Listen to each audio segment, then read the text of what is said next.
Thanksgiving, salamat sa po.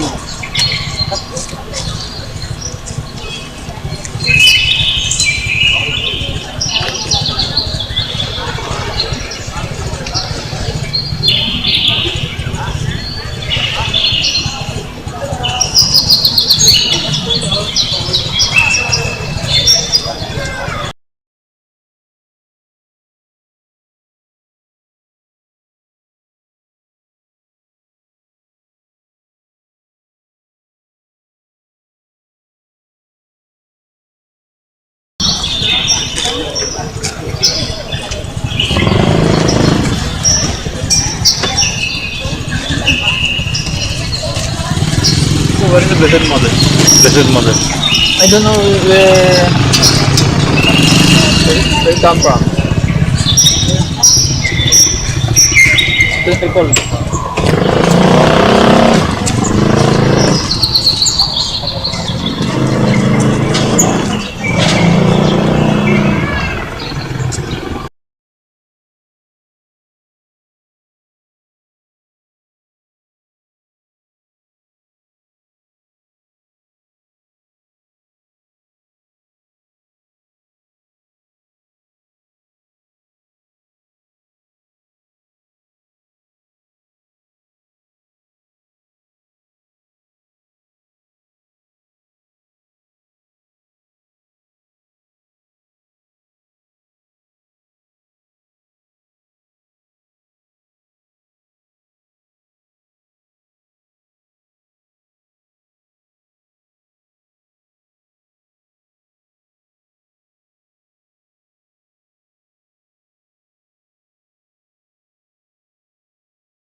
sir.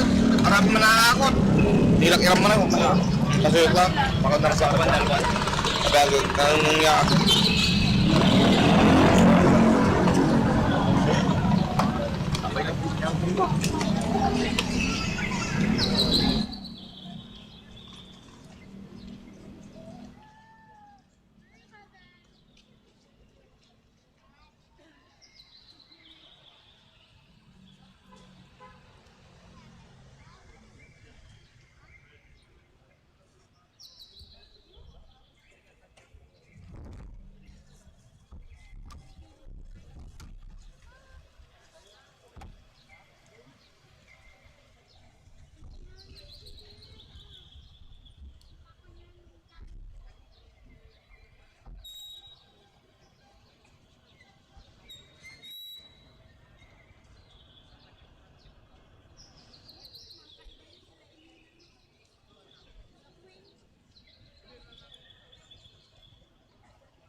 Son, and of the Holy Spirit.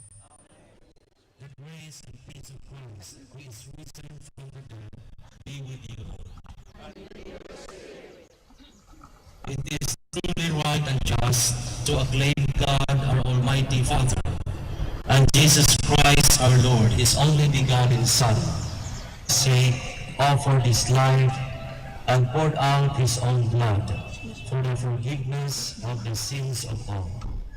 From the beginning, God has always saved His people. He saved Israel from slavery to sin. He led them dry shod through the sea to the promised land.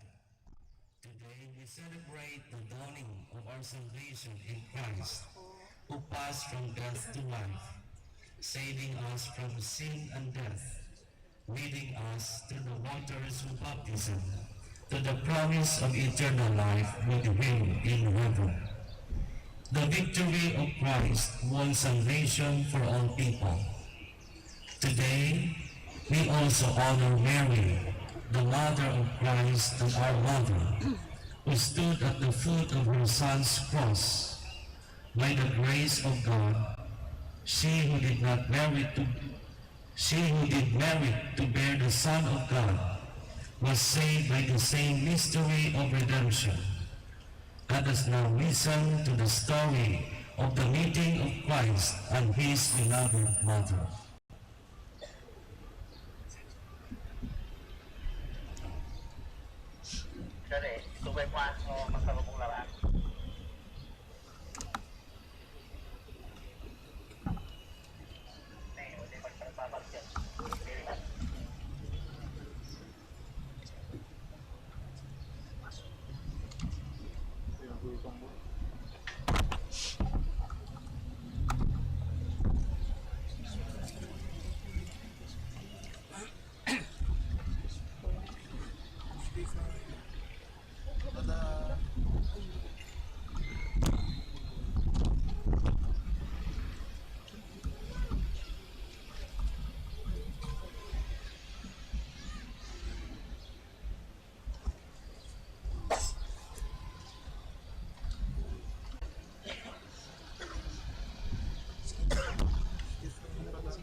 us pray. O God, who have been pleased to gladden the world by the death and resurrection of your Son, our Lord Jesus Christ, grant, we pray, that through his mother, the Virgin Mary, we may receive the joys of eternal life. Through our Lord Jesus Christ, your Son, who lives and reigns with you in the unity of the Holy Spirit, God, forever and ever.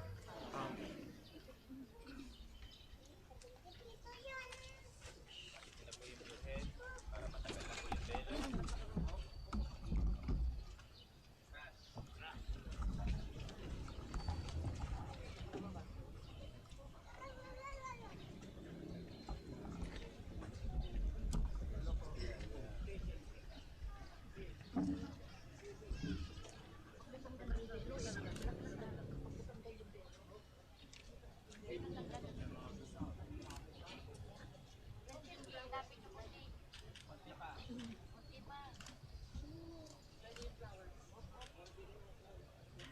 Patagay, anak ko, patagay.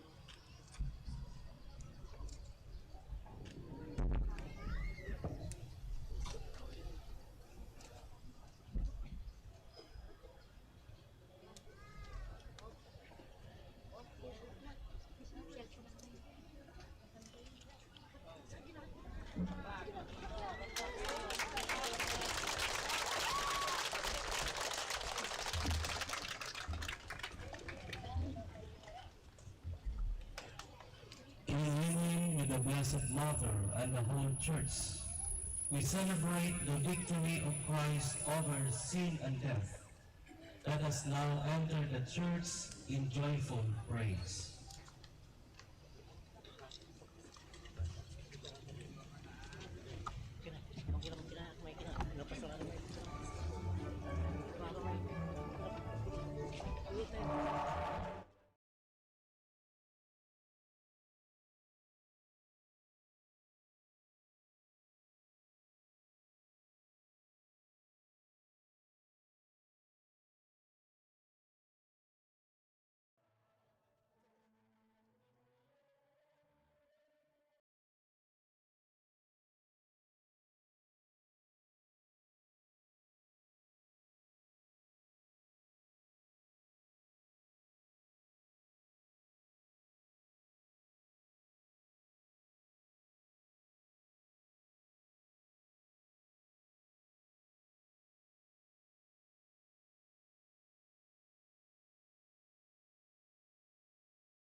Glory to God in the highest.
Let us pray. O God, who on this day, through your only begotten Son, have conquered death and unlocked for us the path to eternity, grant, we pray, that we who keep the solemnity of the Lord's resurrection may through the renewal brought by your Spirit, rise up in the light of life. Through our Lord Jesus Christ, your Son, who lives and reigns with you in the unity of the Holy Spirit, God, forever and ever. Amen. Please be seated.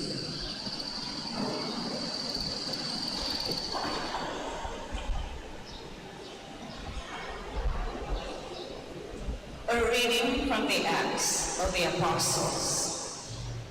Peter proceeded to speak and said, "You know what has happened all over Judea, beginning in Galilee after the baptism that John preached, how God anointed Jesus of Nazareth with Holy Spirit and power.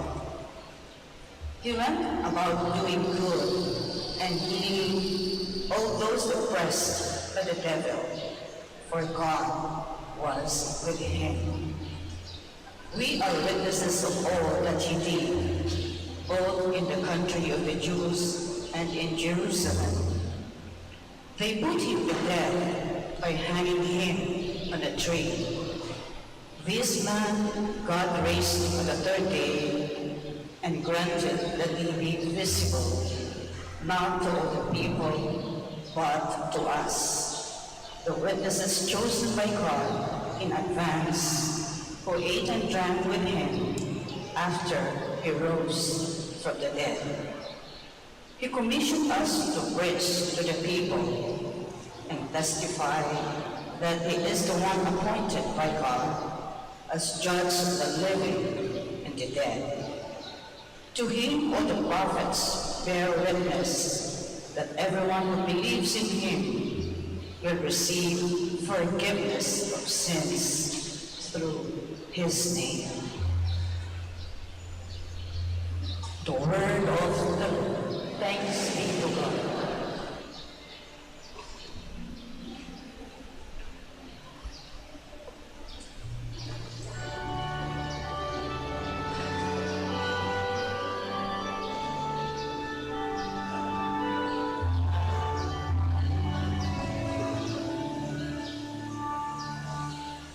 This is the day the Lord has made.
A reading from the first letter of St. Paul to the Corinthians. Brothers and sisters, do you know that a little yeast leavens all the dough? Clear out the old yeast so that you may become a fresh batch of dough, inasmuch as you are unleavened. For past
with joy in the Lord.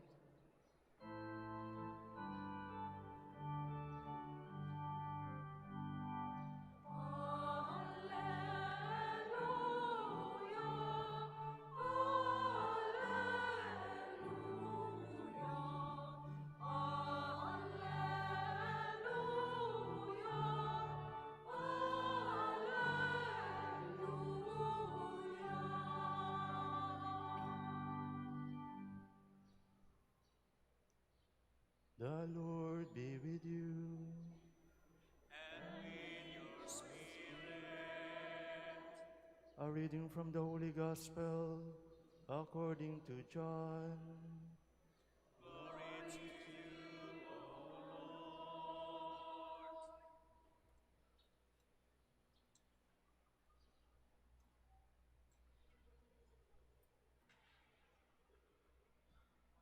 On the first day of the week, Mary of Magdala came to the tomb early in the morning, while it was still dark, and saw the stone removed from the tomb. So she ran and went to Simon Peter and to the other disciples whom Jesus loved, and told them, "They have taken the Lord from the tomb, and we don't know where they put him." So Peter and the other disciple went out and came to the tomb.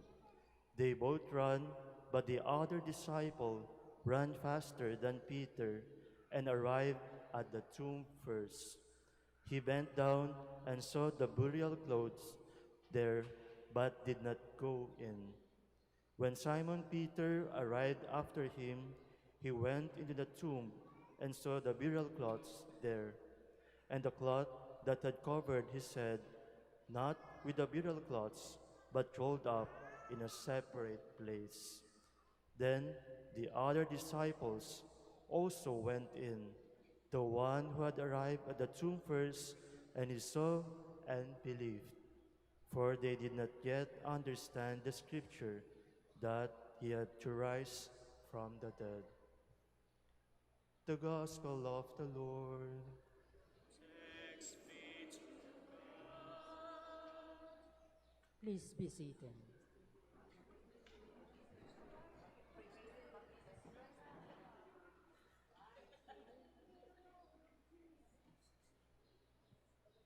Happy Easter po sa inyong lahat.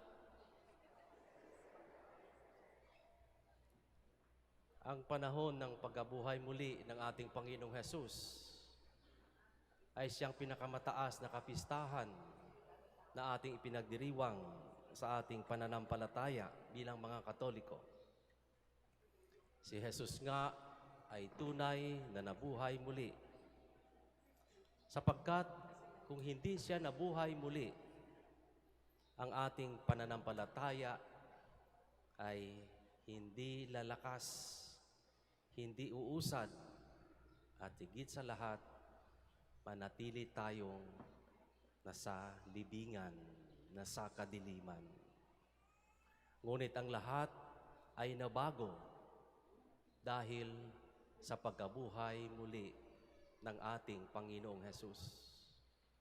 Ang ating buhay, ang ating mga inaasam-asam sa buhay, ang ating pag-asa, ang ating kinabukasan bilang mga anak ng Diyos. Kahit na mayroong mga pag-agam-agam sa ating nabasang Ebanghelyo, mayroong pagdududa na saan nga ba si Jesus, nanaig pa rin ang pananampalataya ng tao. Nanaig pa rin ang pananampalataya na hindi nagtatapos ang lahat sa kamatayan. Sapagkat kahit nasa pakahirap ng buhay, nandyan pa rin ang Diyos gumagawa ng paraan para sa ating lahat. Kaya nga't hindi maaaring magtatapos ang ating pagdiriwang, ang ating paghahanda sa libingan, sapagkat nandiyan ang Panginoong Hesus na buhay muli. Kahit gaano man kalaki ang problema, kahit gaano man kadami ang ating mga suliraning hinaharap sa buhay, mayroon palaging pag-asa. Mayroon palaging pag-asa. Kaya nga palagi natin sinasabi, hangga't tayo nabubuhay, mayroong pag-asa. Hangga't tayo naniniwala, mayroong pag-asa. Tinupad ng ating Panginoong Hesus ang kanyang pangako na siya'y mabubuhay muli. Tulad ng mga alagad, tulad ng mga apostolis, mayroon din tayong pagdududa. Lalong-lalo na pag tayo nahaharap sa malaking pagsubok. Kapag ang isang bagay na ating inaasam-asam ay hindi mangyayari ayon sa ating kagustuhan, tayo'y nagtatampo, tayo'y nagagalit, tayo'y hindi na magsisimba. Ngunit alalahanin po natin palagi, tapat ang Diyos sa kaniyang pangako. Kahit kuminsan hindi natin mauunawaan, kahit hindi natin maintindihan bakit nangyayari ito sa ating buhay. Kadalasan, ang sagot na ating naririnig, magtiwala tayo sa Diyos. Sapagkat mas alam ng Diyos kung ano ang pinakamabuti, kung ano ang pinakamaganda para sa ating lahat. At ito ang ating pinangahawakan, na si Jesus na namatay at nabuhay muli ay tutuparin niya ang kanyang pangako. Siya'y mabubuhay muli upang sa kanyang pagkabuhay tayo din ay maging matagumpay. Sa lahat ng bagay na ito na ating nasaksihan mula pa nung Ash Wednesday, Palm Sunday, Paschal Triduum, hanggang sa araw na ito na muling pagkabuhay ng ating Panginoong Hesus. Ano ba ang leksyon na ating natutunan? Ano ba ang magandang bagay na idulot nito sa ating buhay? Mayroon bang nagbago o mas lalo pang lumala? Mayroon bang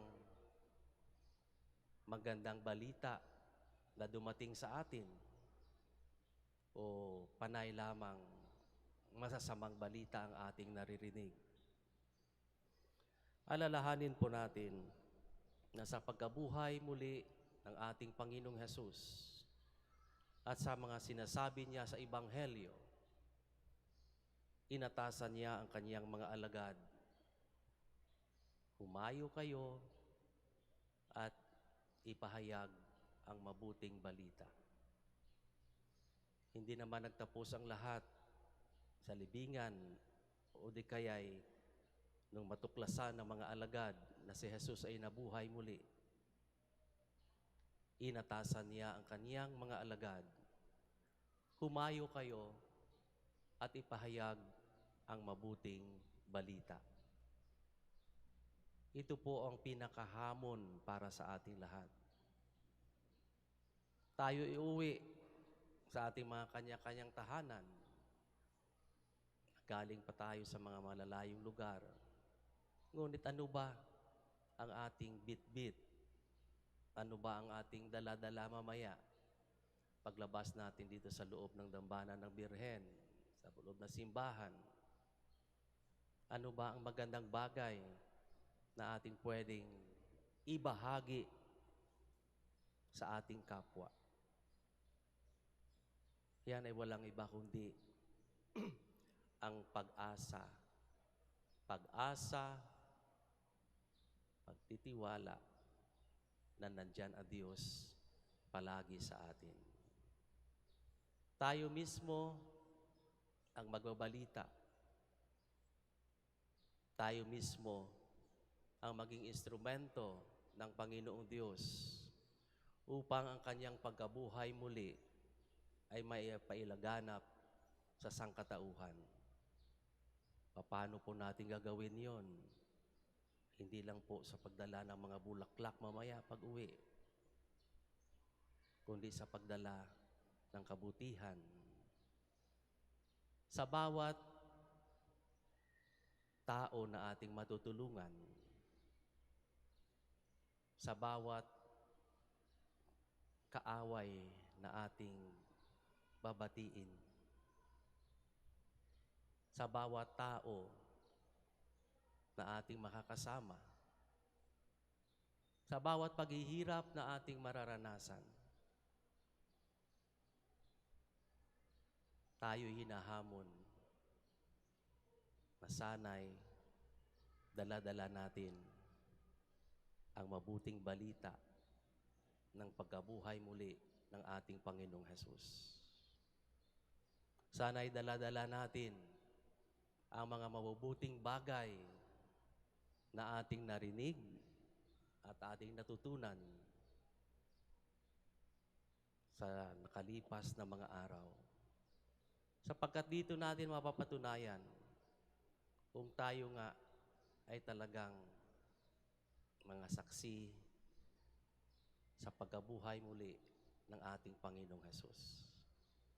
Sapagkat sayang naman ang ating mga ginawang sakripisyo kung ito'y kikimkimin lamang natin sa ating sarili.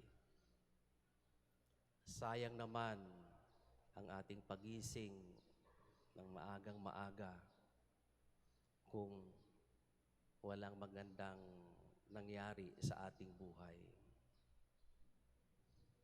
Sinasabi nga sa ating responsorial psalm, "This is the day the Lord has made. Let us rejoice and be glad." Sapagkat hindi tayo pinabayaan ng ating Panginoong Hesus. Hindi tayo ibinandona ng ating Panginoong Hesus. Lahat tayo ay saksi kung gaano kabuti ang Diyos sa atin. Lahat tayo ay nakatanggap ng mabuting bagay mula sa Kanya. At ang Kanyang pagkabuhay muli ay isang malaking hamon para sa ating lahat. Huwag nating sasabihin, babalik tayo muli. Sa susunod na taon naman, tapos na ang palabas. Hindi po. Sa mga nangumpisal noong nakaraang mga araw, yan po ay regalo ng Diyos sa inyo. Na kayo'y pinaalalahanan na magbalik loob sa Kanya. Na kayo'y tinawag na magbalik loob sa Kanya sapagkat mahal tayo ng Diyos. Sa mga pamilya na nandirito ngayon, yan ay mabuting balita na ipinagkaloob ng Diyos sa atin. Sa mga mag-anak naman na nakakaranas ng mga pagsubok sa buhay, alalahanin din natin, yan din ang pinagdaanan ng Diyos maliban sa kasalanan.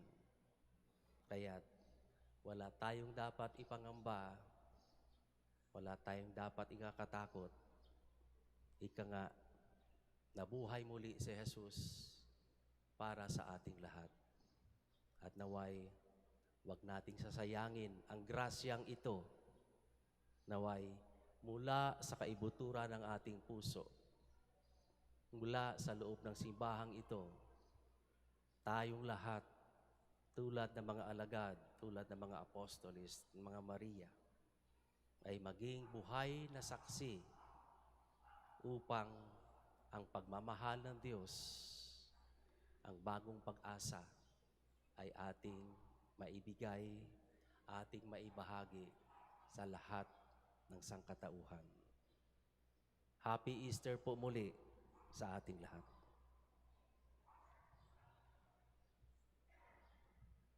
Please stand.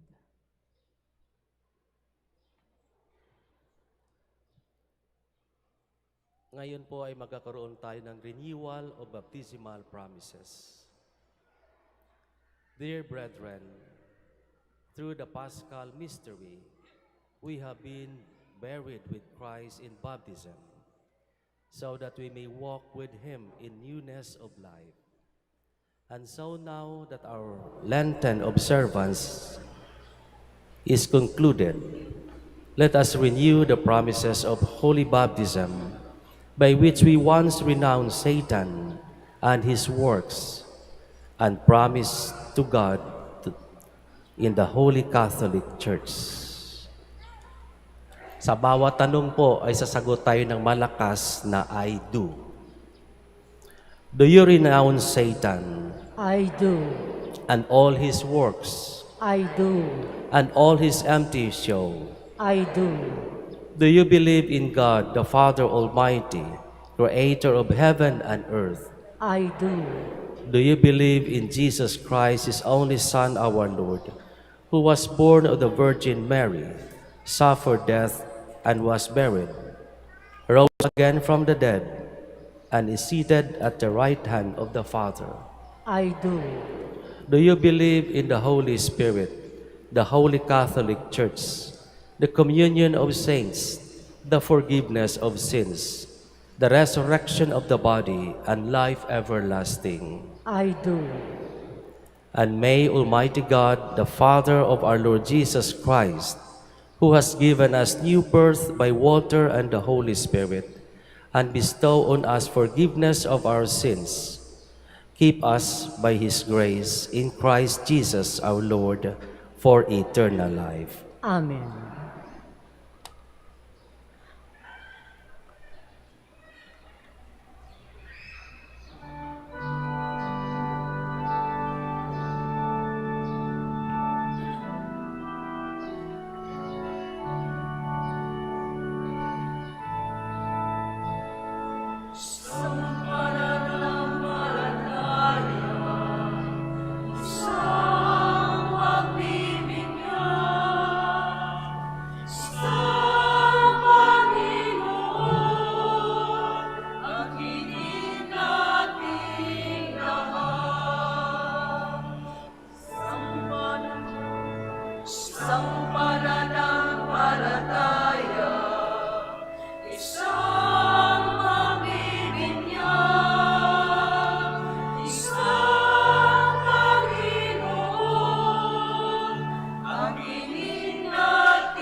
My dear brothers and sisters, Christ is the Lord of life, raised up by the Father.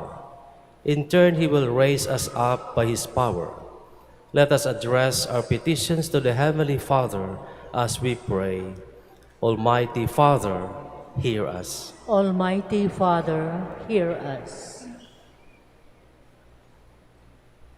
May the Church courageously proclaim your Son's victory to a world living in sin, fear, and hopelessness. For in Christ, nothing can separate us from your love. We pray. Almighty Father, hear us. May our ecclesiastical and government leaders die to their personal interests so that, like the Good Shepherd, they may faithfully serve your people through listening and journeying with them. We pray. Almighty Father, hear us. May all the baptized believers grow in their faith, die to their sins, and live up to their dignity as children of God. We pray. Almighty Father, hear us. May Christ's victory over death bring comfort to the sick, the lonely, the imprisoned, and those grieving the loss of their loved ones. We pray. Almighty Father, hear us. May this Easter season renew our hearts, helping us to live as a new creation, leaving behind darkness for the light of Christ. We pray. Almighty Father, hear us. May the faithful departed share in Christ's glorious resurrection and live with him forever. We pray. Almighty Father, hear us. For the intentions of the devotees and pilgrims of Our Lady of the Rosary of Manaoag, the intentions of this Mass, and for our personal intentions.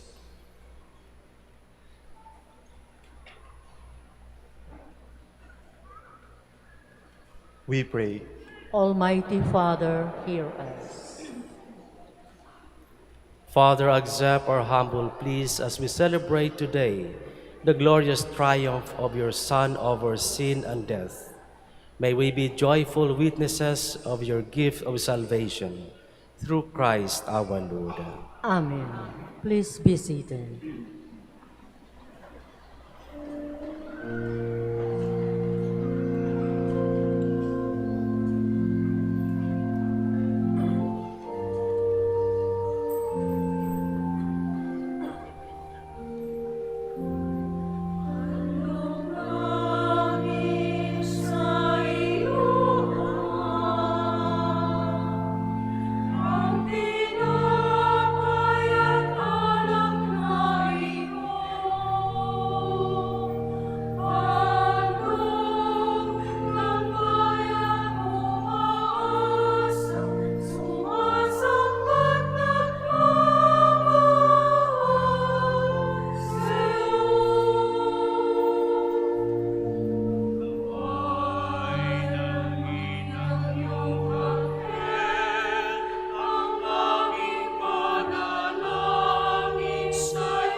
Pray, my dear friends, that my sacrifice and yours may be acceptable to God, the Almighty Father. May the Lord accept the sacrifice at your hands for the praise and glory of his name, for our good and the good of all his holy church.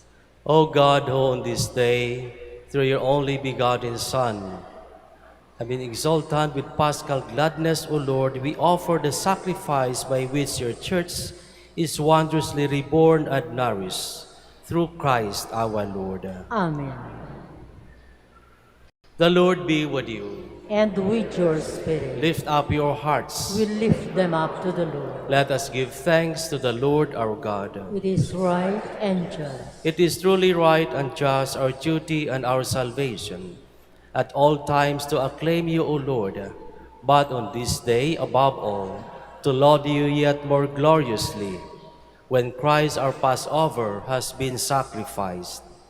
For he is the true Lamb who has taken away the sins of the world.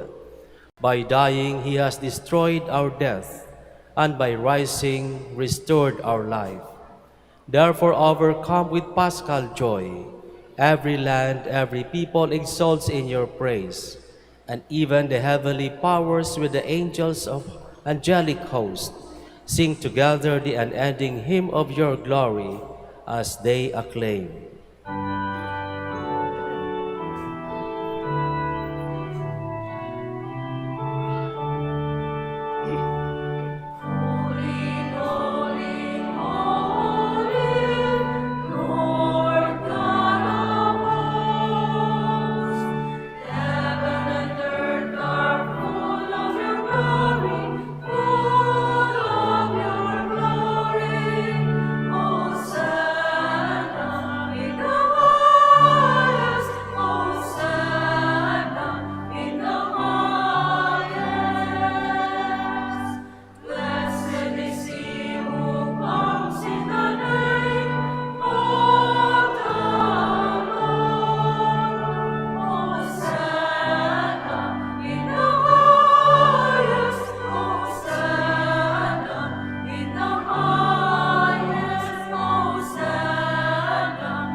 Please kneel. You are indeed holy, O Lord, and all you have created rightly gives you praise. For through your Son, our Lord Jesus Christ, by the power and working of the Holy Spirit, you give life to all things and make them holy. And you never cease to gather a people to yourself, so that from the rising of the sun to its setting, a pure sacrifice may be offered to your name.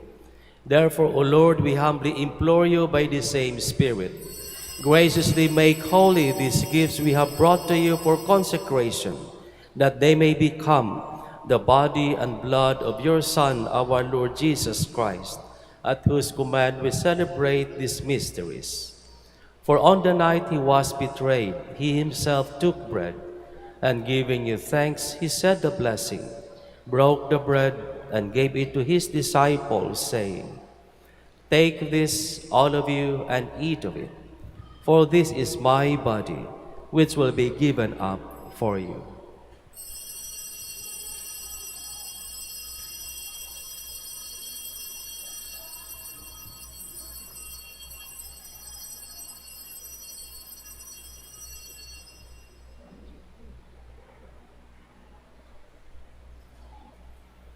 In a similar way, when supper was ended, he took the chalice, and giving you thanks, he said the blessing, and gave the chalice to his disciples, saying, "Take this, all of you, and drink from it.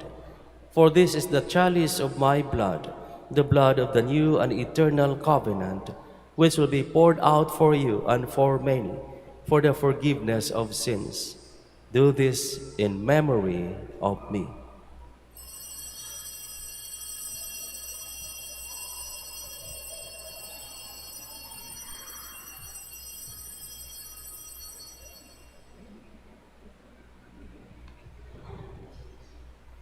The mystery of faith. We proclaim.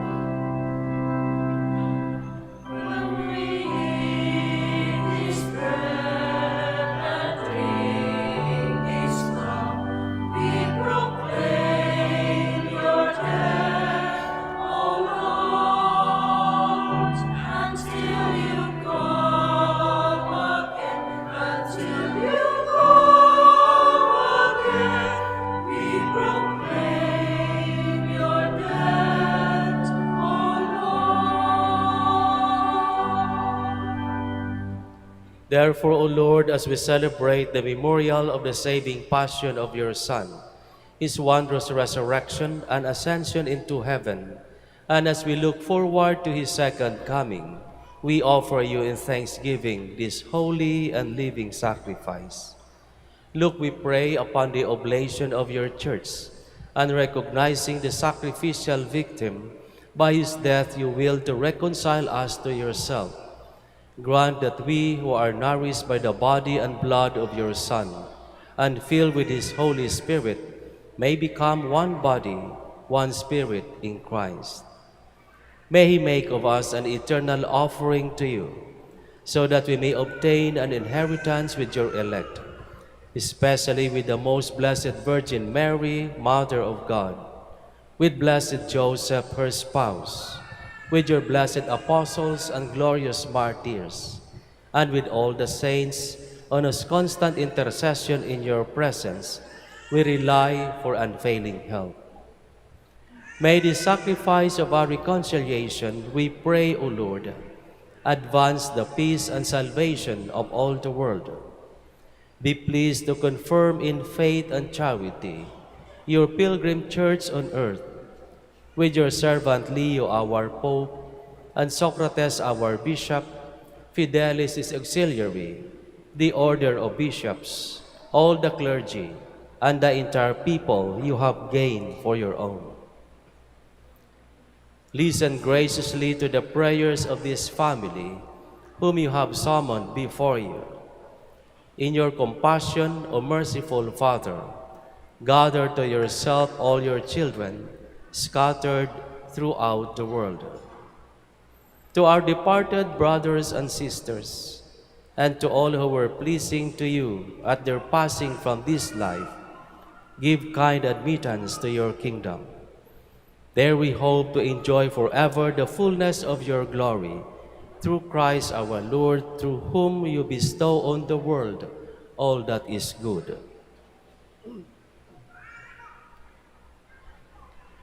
Through him, with him, and in him, O God, Almighty Father, in the unity of the Holy Spirit, all glory and honor is yours forever and ever.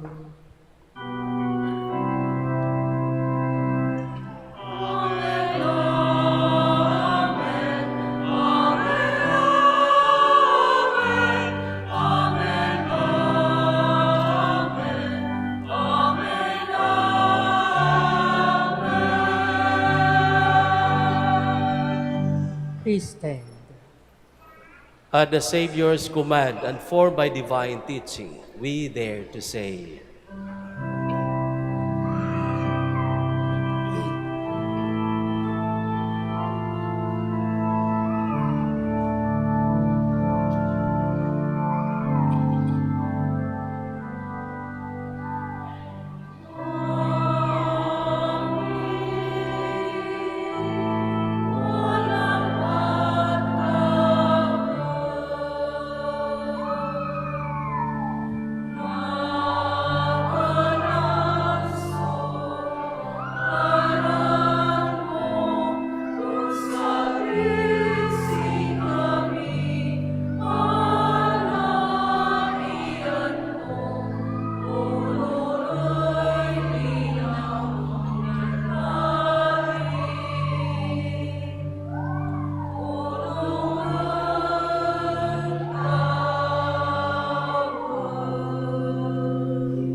Deliver us, Lord, we pray, from every evil.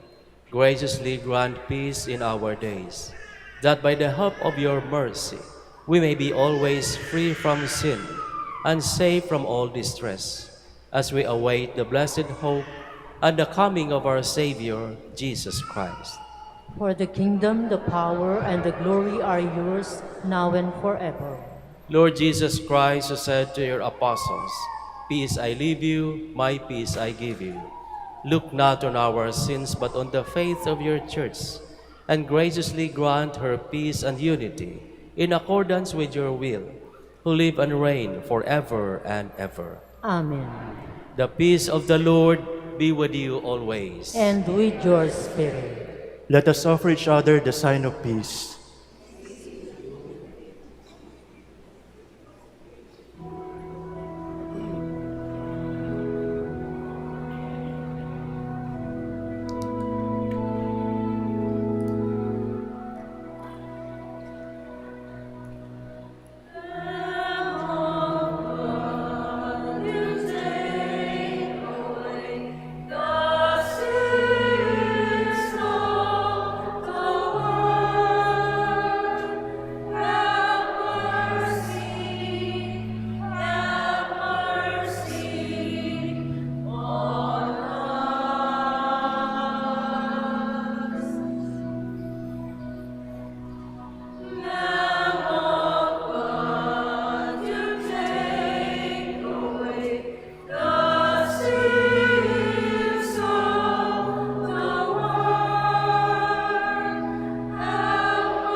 Please kneel.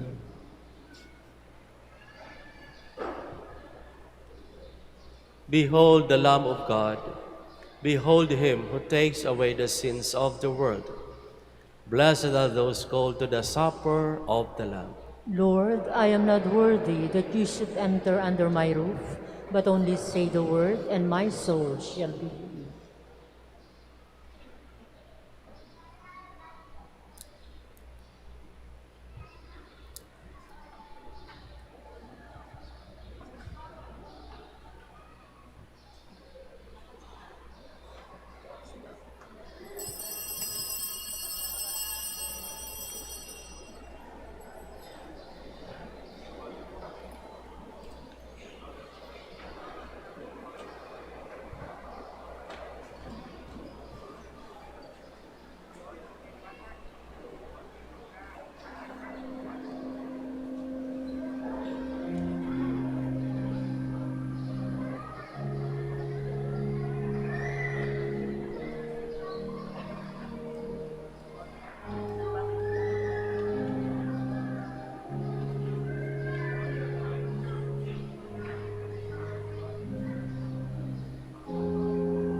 Sanctify me.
Please stand.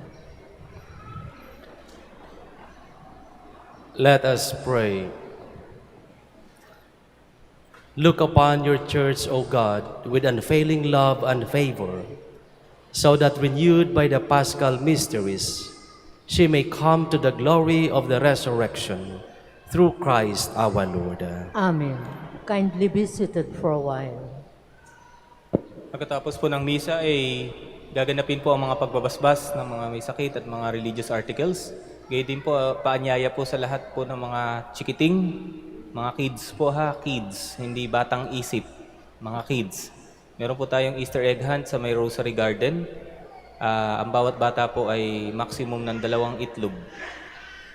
E po, pag nakahanap na po, tama na.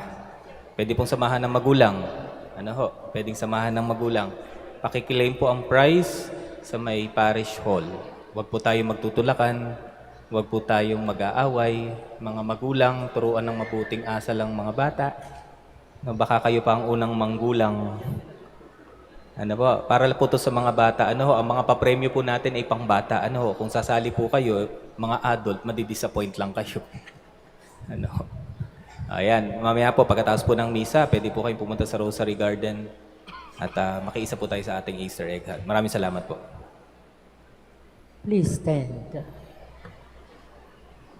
The Lord be with you. And with your spirit. Bow down for the blessing. May Almighty God bless you through today's Easter solemnity, and in His compassion, defend you from every assault of sin. Amen. And may He who restores you to eternal life in the resurrection of His only begotten Son endow you with the prize of immortality. Amen. Now that the days of the Lord's Passion has drawn to a close, may you who celebrate the gladness of the Paschal feast come with Christ's help and exalting in spirit to those feasts that are celebrated in eternal joy. Amen.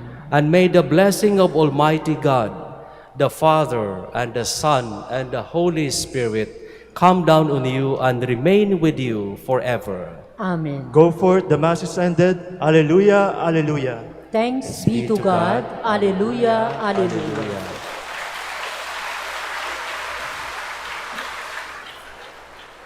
Prayer for the blessing of the sick. Our help is in the name of the Lord. Who made heaven and earth. The Lord be with you. And with your spirit. Let us pray.